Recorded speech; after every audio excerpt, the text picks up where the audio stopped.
I'm Marie and I'm 21 years old. I was born in a family of 4 children, of which I am the only daughter.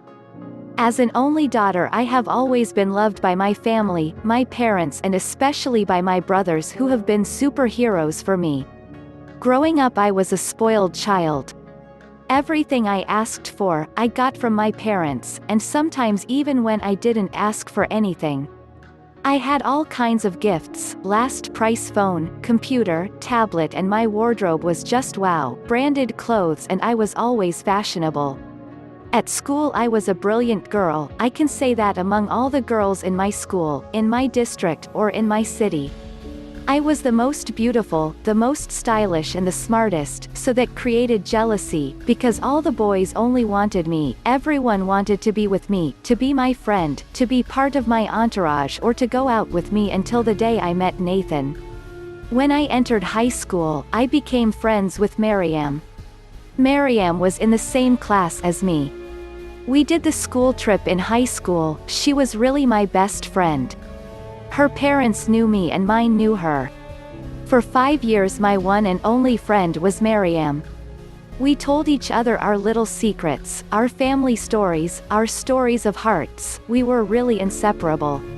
But what I didn't know was that Maryam didn't love me as much as I loved her. She was jealous of who I was and everything I had.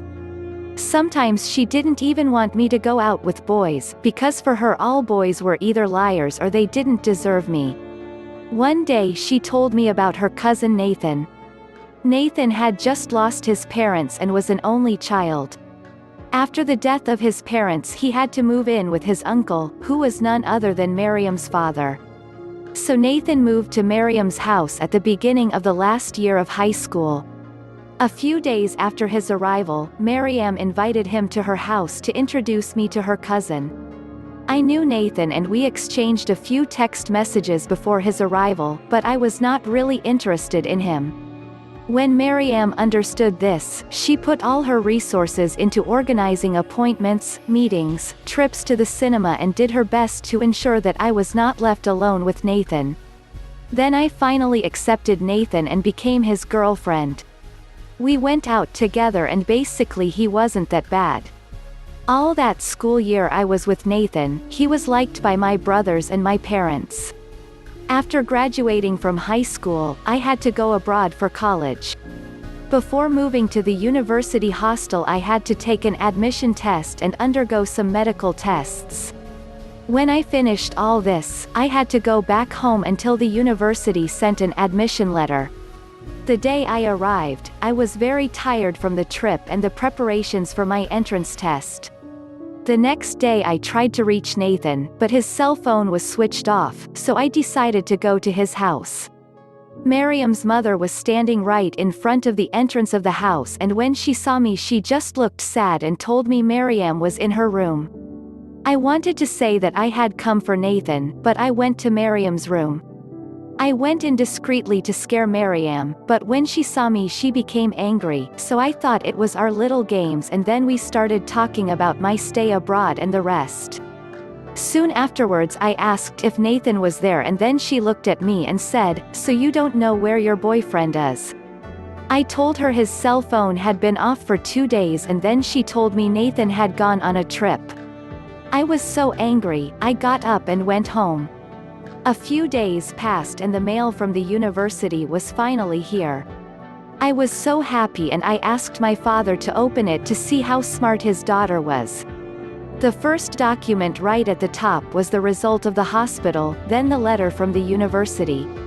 My father started with the letter from the university and then he just shouted my mother's name.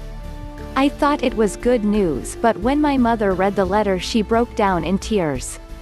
That's when I realized that something was wrong. I took my mother's hand letter and I rushed to read the last sentence: was not admitted due to her illness. But what disease?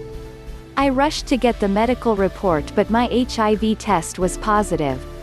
So I threw the envelope away, had a seizure and woke up in the hospital. When I regained consciousness I thought it was a dream, but right in front of my room I saw a boy lying in his bed and looked so much like Nathan. I asked the nurse and she told me it was a boy who had come 2 weeks ago and his condition was very critical. Sometime later I got up and went to that room, but to my surprise, it was definitely Nathan. I just want someone to explain to me what's really going on. Nathan was born seropositive. At the age of 16, when he found out about his condition, he decided to stop his treatment, to top it all off. My best friend Mariam knew all about it, but she left me in her brother's hands just to take my life from me, as she had written in her diary. She was jealous and just wanted to punish me, but in a worse and evil way. I am now HIV positive, and for the last 3 years I have lost the strength to do anything. But now I want to get on with my life and I just need your encouragement and advice. Thank you for sharing my story.